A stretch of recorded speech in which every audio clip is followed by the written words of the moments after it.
So thank you so much, Victoria, for joining us for the session today. And we are looking forward to learning more about the University of Otago. Thank you very much for this opportunity. So the University of Otago is New Zealand's oldest university. It was established in 1869, so it's 151 years old. And basically, a lot of people ask, where and why was it established where it was? So we're actually located in the South Island of New Zealand. There are two main islands, very easy to remember, North Island, South Island. We are in the beautiful city of Dunedin, and it's in the region of Otago. And about 200 years ago, gold was discovered in central Otago, and people from all over the world came to find their fortune. So even though these days the capital city is Wellington and the largest city in New Zealand is Auckland, the first university was actually established in Dunedin because at that time it was the largest city in New Zealand. Our Scottish forefathers, they actually settled in the city of Dunedin, and they called it Dunedin, and it's Gaelic for Edinburgh.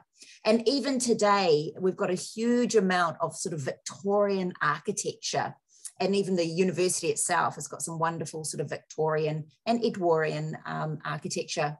So it's a smaller city compared to, say, Auckland. It's about 130,000 as a population, but it's a true university city. So over 20,000 students fly, drive down and live on and around the city within about 1.5 kilometres. And it's a huge campus. It goes from north of the city right into the central of the city. And majority of all the students they walk everywhere. We have public buses, and then we've got like the electric scooters that the students love. But we're also very close to the ocean. So we're at sea level, and we've got some beautiful beaches. Named after Scottish beaches. We've got the only castle in New Zealand. We've got a very strong Scottish diaspora. So if you are thinking of going to the UK, basically we're like a little UK at the bottom of New Zealand. With over 20,000 students living there, it's just a wonderful, vibrant, full of energy city. We're incredibly proud. We're New Zealand's only UNESCO city of literature. So we have arts festivals on, fringe festivals, fashion ID, international food festivals, beer and craft food shows and things like that. So there's always a lot going on, as well as international sporting acts. So the University Oval is always, well, pre-COVID, well, no, even last year, they even hosted India versus New Zealand. So if you were watching that, that was actually on our campus grounds, as well as we've got huge international acts pre-COVID that would come in from, Ed Sheeran would play here, Pink, Led Zeppelin, etc. So it's a great city. Me.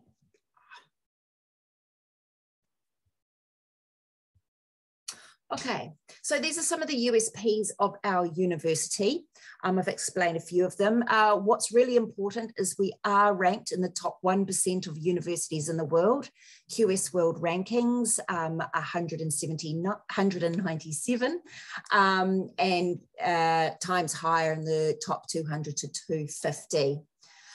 Being a collegial university, we are, and being over 150 years, we were established in the same setting as those of the University of Melbourne, of Sydney, of Cambridge, of Oxford, where we're that sort of Ivy League school, where we're surrounded on our campus with what we call residential colleges. So students coming out of high school mainly will go into a residential college, which is on and around the campus, and you get your own bedroom. It's fully catered, tutorials in the evenings, everything's included in that price. And that's incredibly attractive to parents when they're sending their students so far away. We've also got university flats that our students can live in as well, as I said, on and around the campus. New Zealand is a lot cheaper to live in than Australia when it comes to living costs. I beg your pardon, 194, should know that one, on the top 200 in the world. As well as medicine, which I'll talk about, we do have the only school of dentistry, and it's 43rd and best in the world, which is absolutely fantastic. But we're also a very well-rounded university. We are famous for our health sciences because we're the only university in New Zealand that has so many health science majors, and I'll talk about this a little bit later. But as you can see from the rankings, we're a very well-rounded university as well. And we're incredibly proud too that we've been ranked as one of the 15 most beautiful campuses in the world by Huffington Post and Daily Times. So coming to New Zealand, it's extremely safe.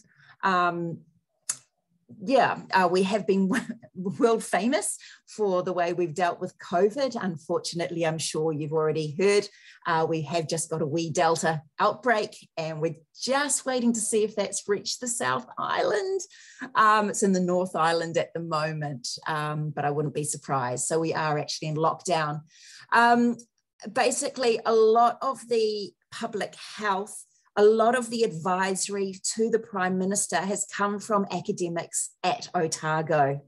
We're incredibly strong in public health, that's for sure. And as you can see, we're leaders in the world when it's come from the whole COVID and how we deal with it from a public health perspective. So Otago is highly ranked in that area. So what can you study? So basically all our programs are broken down into these 4 academic divisions. I'm just going to quickly go to health sciences. So for undergraduate students, these are our major health science clinical professional programs. However, we do not have direct entry to any of our programs, except for oral health and dental technology. I'll talk about that. But we're just going to talk about medicine here tonight. So if you are from a high school in India and you have our university entrance, you are not going to apply for MBCHB. Instead, you will apply for health science first year.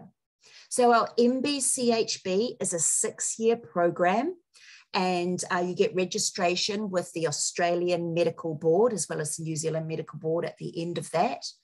And basically you as an international student come into health science first year, domestics do as well, and then you will compete with other domestic students for a place into medicine. We have 20 places for international students.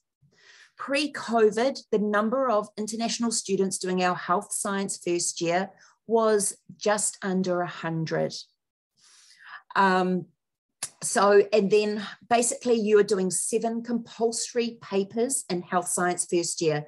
To get into health science first year, we just want to see your academic transcript and an international English test, okay? There's no statement of interest, there's no interview. You do not do UCAT before you come into the university.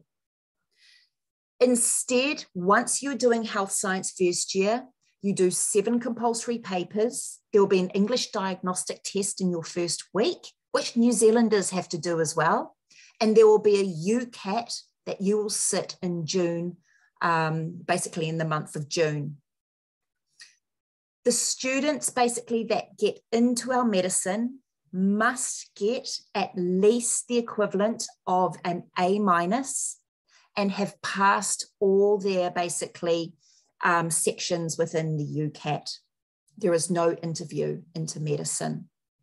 So basically it's this time of the year right now. So all our students that are sitting health science first year right now, our Division of Health Science has said, okay, what do you want to apply for? By this time, the students have got their semester 1 results back and they'll have their UCAT results back. So they'll know as an international student whether you're still in the running to get into medicine. You can also put down 4 other professional programs as your option B, C, D, etc. Now, the next step is the admissions committees will look at each of the students who have applied for medicine. And then just before Christmas, those students will be given an offer or be on the wait list. as to whether they got into their medical program. If they got into their medical program, the MBCHB, it is now another 5 years on top of that. Once they are in their medical program, second year is basically it's gross anatomy. The students have each in a group have a cadaver that they look after throughout the year, dissecting that person. Basically, the way it's done in New Zealand is people donate their bodies to science. So we don't have basically, people that are taken from the police or they don't know who they are. You've got to donate your body in New Zealand and you work on that body. The beautiful thing is you'll actually get to meet the family who might be their auntie, grandma, etc., who donated their body once they passed away. And we always have a memorial service for those families, and we fly them down to Dunedin if they're not from Dunedin, because they could be from around New Zealand. And it's really important as part of being a medical student to meet the family, to hear the stories about this person when they were alive, to be with a family that's grieving. It's a really important part of being trained as a doctor, and we're very proud and we're very respectful. Anyhow, so second year is all about, just pretty like any other MBCHB program, it's all about trying to learn all about epidemiology and anatomy and physiology, etc. It's not till you're basically that second year. Third year, of course, you're still learning all, it's mostly lecture and laboratory. And then you start to go into the hospitals and you start to shadow doctors. So that'll be towards the end of your third year. Your fourth year, you're now doing more time in the Dunedin hospital, and you're shadowing and spending more time in that hospital until in your fifth year, you will then be go out to the training hospitals around New Zealand. So Otago's medical school is the largest medical school. And we basically put students out we have training hospitals in Wellington, Christchurch, all the way up to the middle of the North Island. And then for your final fifth year, you'll be spending full time in the hospital, basically. Once you graduate, that's your fifth and sixth year in the hospital. Once you graduate, then you do have to apply for a job. We don't find you that job, so you will actually apply, but we have a lot of resources with the Career Development Centre who will help you work with your CVs, interview training, etc. And then you basically interview for an internship or a housemanship. And then as soon as you've found that job, you can stay in the country for up to 3 years and you'll get your registration. So that's basically enough from me. I'll finish it there. And hopefully in another session, I can talk to you about, accommodation. If you do go to our website, which is www.otago.ac.nz, there are two things that you can do. We already have on there health science webinars that you can look at, and there's more in academics and students talking about that. So if you just Google Otago health science webinar, that should take you there. And we've also got uni buddies. There are students, and we've got some students that are already doing their medicine, international students, and you might want to talk to them about what's it like, what's it like to study in Dunedin? What's doing the MBC? How hard was that health science first year? What are some, so we do have students there that are more than happy to speak to you as well. So I'll stop sharing now. Thank you. Thank you so much, Victoria, for sharing all that information. It was a pleasure learning about Otago. And we wish you were here live with us for this session, but I understand there is a big time difference, and it's probably late in night right now when we are watching this video. So I appreciate you taking time out and helping us record this video. You're welcome. I'm sorry I can't be there, but hopefully in the future I'll be able to join you for some of your webinars.